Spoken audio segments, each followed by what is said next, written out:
Welcome to the NCW Library's Variety Show. Thank you for joining us. We've got a full show for you today with STEM, book recommendations, and more. Let's get started with STEM Outreach Specialist Ash, as she teaches us how to make our own bouncy balls.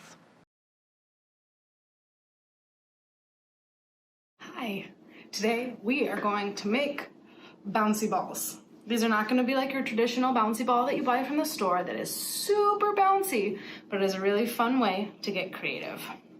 So you are going to need cornstarch, borax, which, safety warning, borax can be an irritant for sensitive skin. So if you have sensitive skin, I would advise wearing gloves. You're also going to need some white school glue, food coloring if you want to color it, and some warm water. So we are going to start by doing 2 tablespoons of water. And a lot of this is going to be adjusted based on kind of how the feel comes out, because different times of years, actually, we're going to have different humidity. So you're going to need to have different proportions of your ingredients. And then you're going to add half a teaspoon of borax. And then you're going to want the water to be warm so that the borax actually dissolves into it.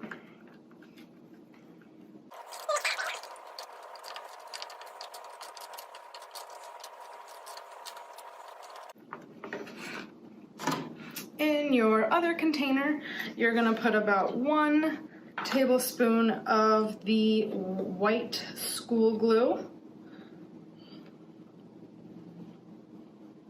And if you make extra, you can always just make more bouncy balls, because that's definitely a little bit more than a tablespoon. You're gonna add a tablespoon of cornstarch, and then the food coloring if you want to go that route. And then mix this one up really well too. It does get a little messy. I would maybe not recommend wearing white like I'm doing. So then you have a solution that looks like this. Then you are going to add a little bit of your borax and water solution. And you're actually just gonna kind of let it all sit together, because we're doing some chemistry here and it just needs a little bit of time to activate.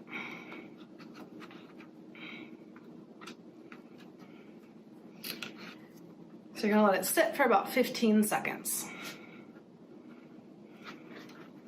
At the end of those 15 seconds, you're gonna start mixing. And then when it starts getting too stiff and solid for you to mix with a spoon, you might have to take it out and knead it with your hands. Also, if you're finding that it's too liquidy and won't solidify, adding just a tiny bit more borax is going to be a good solution for that.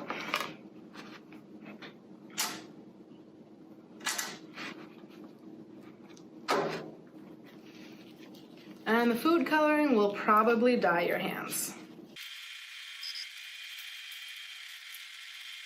So already it's getting less sticky just with the amount of time I've spent kneading it. And at this point where it still is a little bit tacky, I am going to add some glitter, which can be a big mess, but can also be really fun.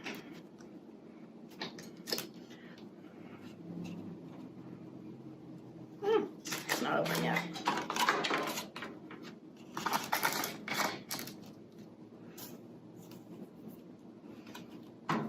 Then I'm actually just gonna roll my bouncy ball into this to get a little bit of glitter going. And then as you knead it, the glitter will kind of be absorbed into the bouncy ball. You can add as much or as little glitter as you like. I'm finding I might want just a little bit more borax because I'm still having a little bit of stickiness. So much glitter. Well, there is a bouncy ball. Mine might need a little more borax still, so you can keep adjusting all of your proportions that you're putting into your bouncy ball. And you're gonna wanna keep it in an airtight bag. I put mine usually in a plastic bag. And you'll find as it sits, it will kind of lose its round shape and sink down and flatten. All you gotta do is take it out of the bag and kind of re-roll it and reshape it. And you have a homemade bouncy ball. Now let's hear from a special guest from Chelan PUD to learn more about fiber optics as high-speed internet. Then we'll join Grant County Area Manager Aaron with a book recommendation for teens.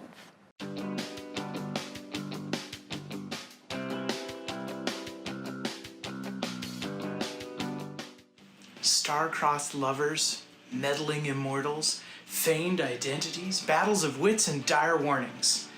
These are the stuff of fairy tale, myth, and folklore that have drawn us in for centuries. Hi, my name's Aaron.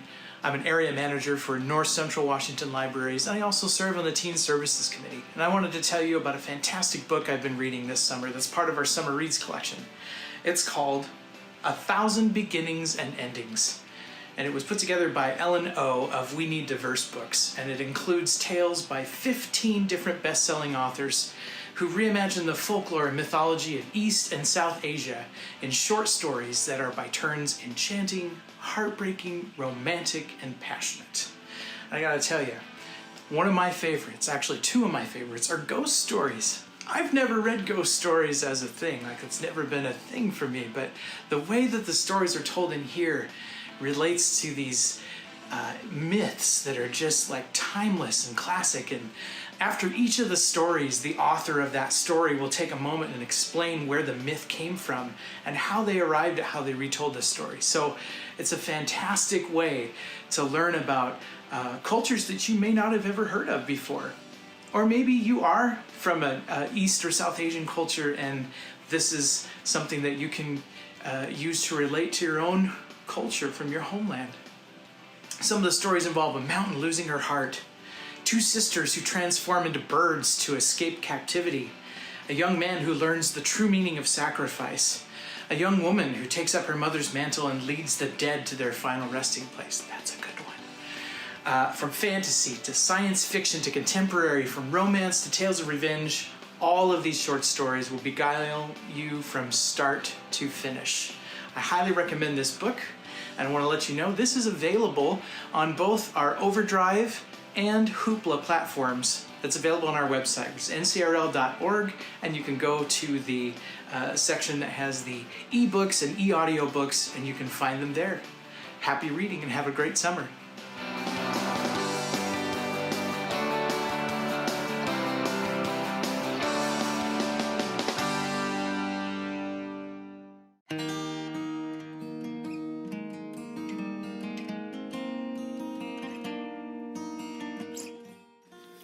Hello friends, I'm Lisa from the Kashmir Library.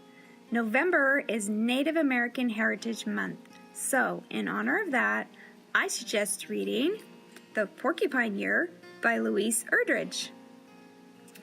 This junior chapter book follows the life of an Ojibwe family in 1852 as they journey through a year of flight and adventure. Omakias, or Little Frog, is 12 winters old when her family decides to go on a harrowing journey in search of a new home. They travel by canoe westward along the shores of Lake Superior, and they are accompanied by a new friend. You'll never guess, it's a porcupine! Now, Omakias' brother, Pinch, likes to carry their porcupine friend atop his head, which makes for some interesting encounters.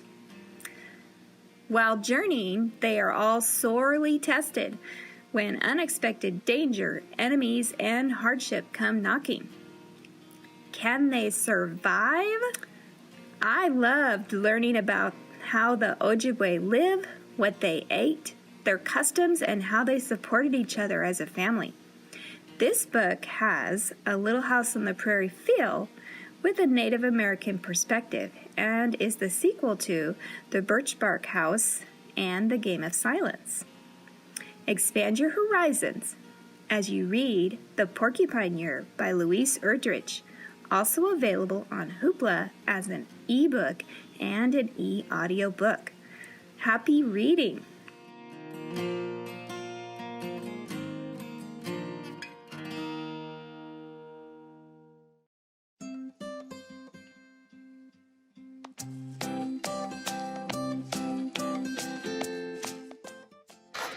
Hi, my name's Carrie Ann. I work in the Moses Lake Library. And this is the story of the little old lady who swallowed a fly. If you know the words, please join me. There was an old lady who swallowed a fly. I don't know why she swallowed the fly. I think she'll cry. There was an old lady who swallowed a spider. Ooh, it wiggled and jiggled and tickled inside her. She swallowed the spider to catch the fly. I don't know why she swallowed the fly. I think she'll cry. There was an old lady who swallowed a bird. How absurd to swallow a bird. She swallowed the bird to catch the spider that wiggled and jiggled and tickled inside her. She swallowed the spider to catch the fly. I don't know why she swallowed the fly. I think she'll cry. There was an old lady who swallowed. Do you know what comes next? A cat, that's right. There was an old lady who swallowed a cat. How about that, to swallow a cat? She swallowed the cat to catch the bird. How absurd to swallow a bird. She swallowed the bird to catch the spider that wiggled and jiggled and tickled inside her. She swallowed the spider to catch the fly. I don't know why she swallowed the fly. I think she'll cry. There was an old lady who swallowed a dog. What a hog to swallow a dog. She swallowed the dog to catch the cat. How about that? She swallowed a cat. She swallowed the cat to catch the bird. How absurd to swallow a bird. She swallowed the bird to catch the spider that wiggled and jiggled and tickled inside her. She swallowed the spider to catch the fly. I don't know why she swallowed the fly. I think she'll cry. There was an old lady who swallowed. Do you know what comes next? You do? She swallowed a cow. You're so smart. I don't know how she swallowed the cow.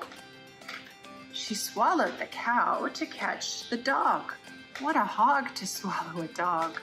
She swallowed the dog to catch the cat. How about that? She swallowed a cat. She swallowed the cat to catch the bird. How absurd to swallow a bird. She swallowed the bird to catch the spider that wiggled and jiggled and tickled inside her. She swallowed the spider to catch the fly. I don't know why she swallowed the fly. I think she'll cry. Poor old lady. There's one more. Do you remember what it is? There was an old lady who swallowed a horse. Oh my gosh. She swallowed the horse to catch the cow. I don't know how she swallowed the cow. She swallowed the cow to catch the dog. What a hog to swallow a dog. She swallowed the dog to catch the cat. How about that? She swallowed a cat. She swallowed the cat to catch the bird. How absurd to swallow a bird. She swallowed the bird to catch the spider that wiggled and jiggled and tickled inside her. She swallowed the spider to catch the fly. I don't know why she swallowed the fly. I think she'll cry. Oh my, I think she's full. What about you?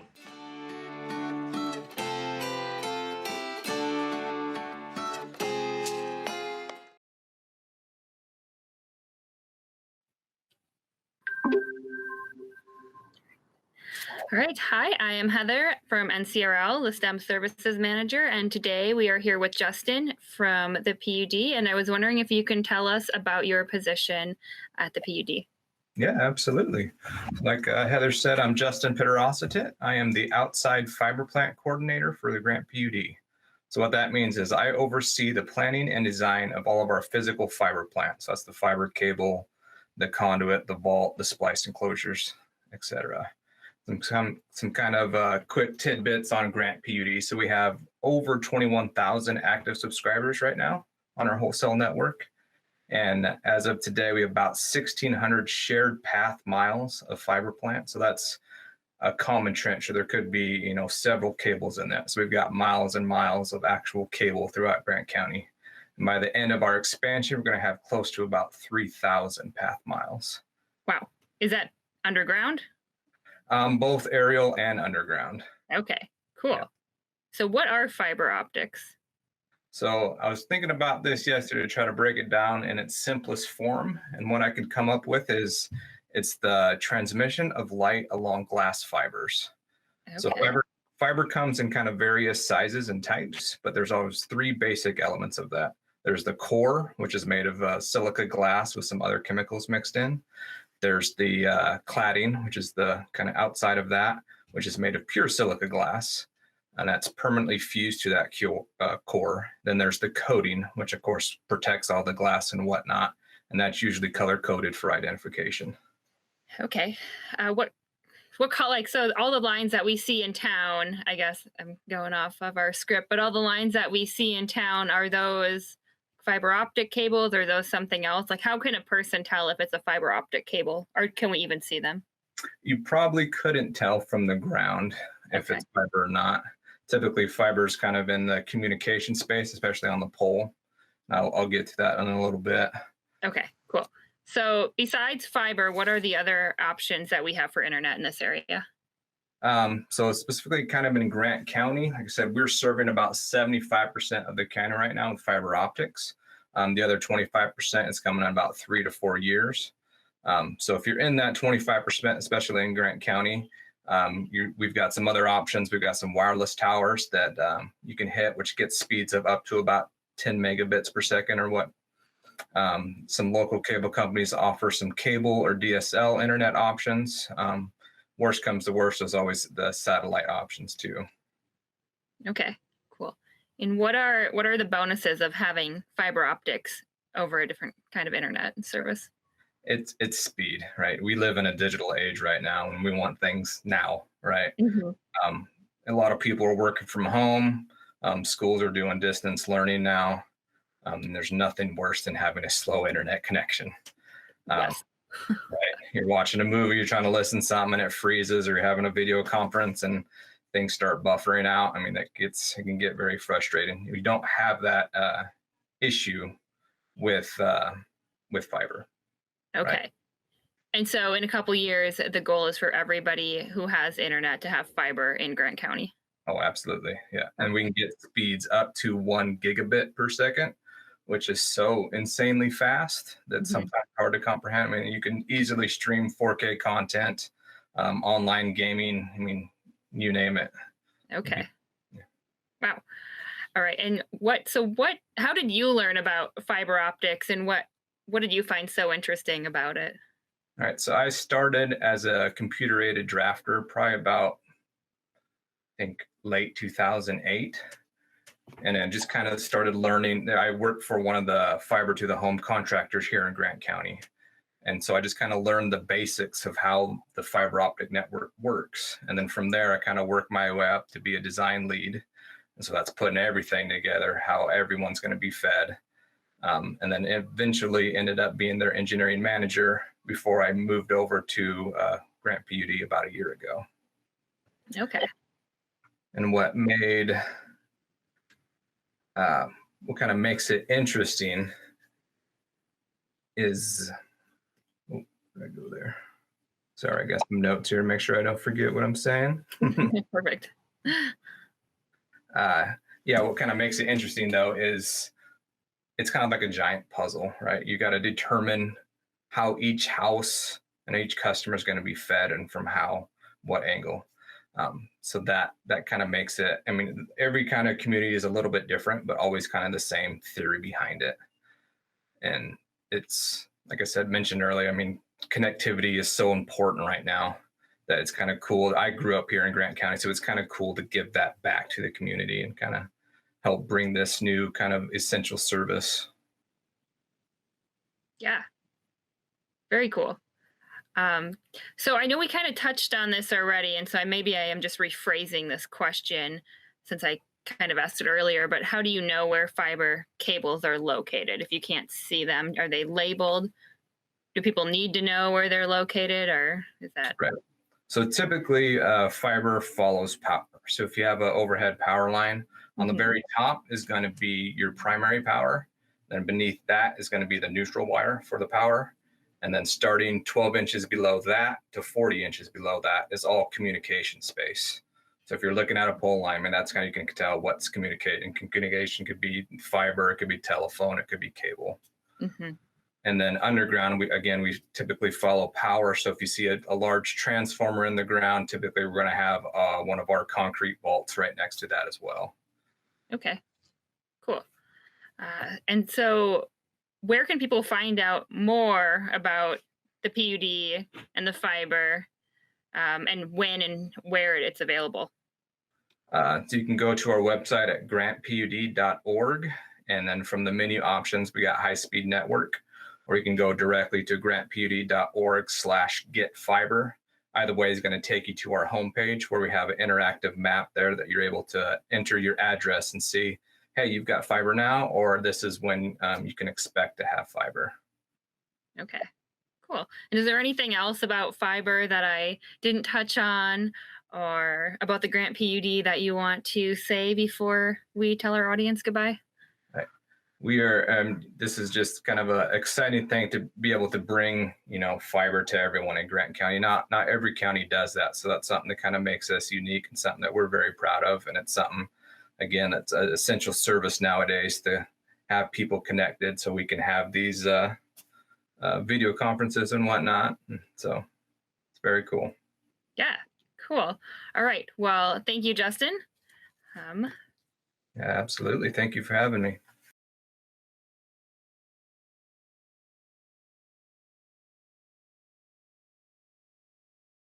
Thanks for joining us today on the NCW Library's Variety Show. Our library's mail order and curbside services are now open. Also, with our library card, you have access 24 hours a day to all the resources on our website, including digital books, movies, music, magazines, newspapers, and so much more. Head to www.ncwlibraries.org to get started and find us on Facebook for all the latest news, events, and fun. See you next time, and remember, be kind and read on.